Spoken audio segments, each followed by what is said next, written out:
Now that we have our fully detailed single line diagram with appropriate symbols illustrating the system level overview of our control panel for the Bolter machine, let us now go ahead and produce the actual components that will actually be tied to the symbols.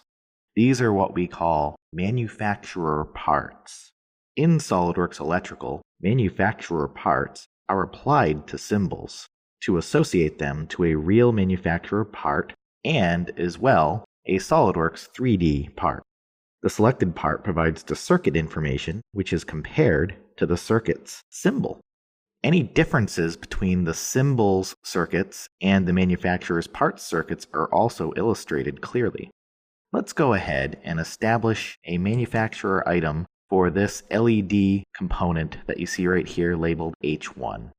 To do this, right mouse click on the symbol and choose Symbol Properties. You will be presented with the Symbol Properties tool, which is broken into two tabs. The Edit Symbol tab, which we're familiar with already, displaying the root mark and any other descriptive information you wish to add, as well as the Manufacturer Part and Circuits tab. This is where we will go ahead and search through the Manufacturer Parts database. The Manufacturer Parts database is part of the SQL server that is shared at your company's network. You can search through the list or add parts that are not in the catalog already. Let's go ahead and perform a search for the LED light that we want to use. Filters allow us to sort through the large catalog that SOLIDWORKS Electrical provides.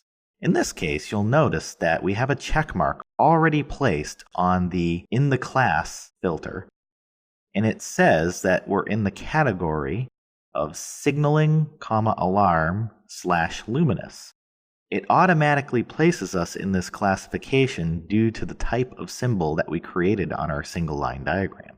You could filter it on another category by choosing the tree button next to this item and choosing in the class selector the appropriate classification. In this case, I'm going to leave it be. Other filters that are available for you to use are the library. You can create your own libraries that are available per project. You can sort on manufacturer. This will display a list of all manufacturer values that are available in the SQL database. In this case, I'm going to choose Legrand as the manufacturer for this luminous signaling alarm. The next filter is type base. This is the default classification for a standard symbol. You will have other options once you apply a single part reference to any one symbol, and we will get into this shortly. Reference is the manufacturer part number. So if we happen to know what the manufacturer part number is, or even a piece of it, we can go ahead and place it in this list. I think I know the part number begins with 023, so I can type that in, and then hit the search button. It will present to me a search result from the SQL database showing me any parts that have 023 in them. As you can see, we have produced a list showing 21 parts from the database. Now, I might know a little bit more about it. Once I see it, I can select it and see that it produces a circuit state on the right side of our screen, showing us the terminal numbers that the manufacturer's catalog has associated with it. Right-clicking on the part in the list results produces a Properties button. Here you can actually edit the database information for that manufacturer's component. As you can see, I have 023030 as a manufacturer's part number, the proper classification, the proper manufacturer. Perhaps I want a default root mark that I can establish for this item. I can associate it with a certain library. One thing that I might want to do here is add a description for this part. I can type in LED switch, and that will then be available in the future if I use this part again. Article number is also a very nice thing to add, as many companies have their own internal part number that they will use in purchasing when they order the part. So if you do have your own internal part number that is different than the manufacturer's part number, this can also be applied at this point in time. Finally, let's look at the circuits information at the bottom of the screen we will see the signaling alarm type circuit and the actual terminal numbers.